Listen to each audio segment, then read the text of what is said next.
Welcome to LC Screen Talk. My name is Larry, and this is my review of Winchester.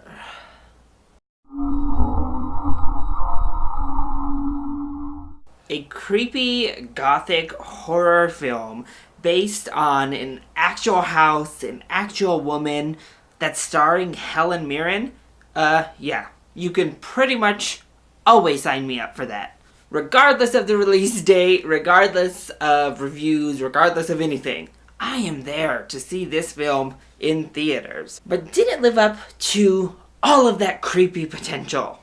Unfortunately, not so much. This was meh at best. So let's go ahead and talk about the positives first. The biggest positive I can give this film is Jason Clarke's performance. I do think he is trying. He is a very good actor himself. So you can see that he's putting himself into the role and really trying to inject as much truth and as much feeling and enthusiasm into the role as he can. Unfortunately, legendary Helen Mirren, not as much. She definitely looks like she's sleepwalking through this role, which is a disappointment, but just kind of her presence and gravitas itself does lend a little bit to the movie. It lends a little bit of credibility. It lends just a little bit to the atmosphere of the film. I would have loved to see her given a better script to work with, and then maybe that might have helped elevate her performance and in turn elevate the film. But as it stands, Jason Clarke was by far the standout in the acting performance, and there are several moments in the film where it builds tension really well, actually. We have some fun, cool, suspense, tension-filled moments throughout the film. And actually building tension and creating kind of creepy atmosphere, this film does generally well. But a good performance and generally good atmosphere and tension building are pretty much as far as my positives go here. When we look at the negatives, unfortunately, that encompasses most of what's happening. I already mentioned Helen Mirren basically sleepwalking through the role, but the background actors are trying, they're just not very good.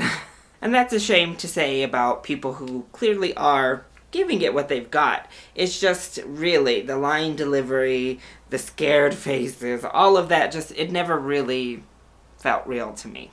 And while this film kind of builds that atmosphere and builds tension well, it ends up almost always leading to a jump scare. Mostly because those are the only scares this film has to offer. It's jump scare after jump scare and horror cliche after horror cliche, mixed in with the absurdity we get with so many possession spirit type films. And I was hoping at least maybe the set design and the costume design would make up for it and at least paint a pretty picture. But really, the set design wasn't very good for this film, which I actually thought was a huge letdown. It almost always looked like a soundstage. The house pretty much always looked like a model house as we went over the top and looked at the landscape. Then we got to the costumes, which were fine. They weren't ugly by any means. They just weren't great. I didn't love the hair in this film. It was actually a little bit distracting how much I didn't like the hair job that was done here. And then the sound design also wasn't great. So from a filmmaking technical standpoint, it pretty much missed the mark through and through. And as I mentioned earlier, the script is not very good. And the ending, the climax that we build up to is just almost laugh-inducing. It gets so ridiculous. So many intercircular things happening, so many connections going on. But the script itself is also just pretty dull. The movie itself feels lifeless. It is an abandoned house itself. So you go through this movie with these jump scares, but you don't really care. So overall, this was a source material that was ripe with potential. A great story to tell that assembled two really talented actors, and unfortunately just let all of that go down the drain to what felt like a very uninspired, unoriginal stale horror film, which is such a shame. So if you're a horror junkie, I say give this a rental. I don't think it deserves to be seen on the big screen.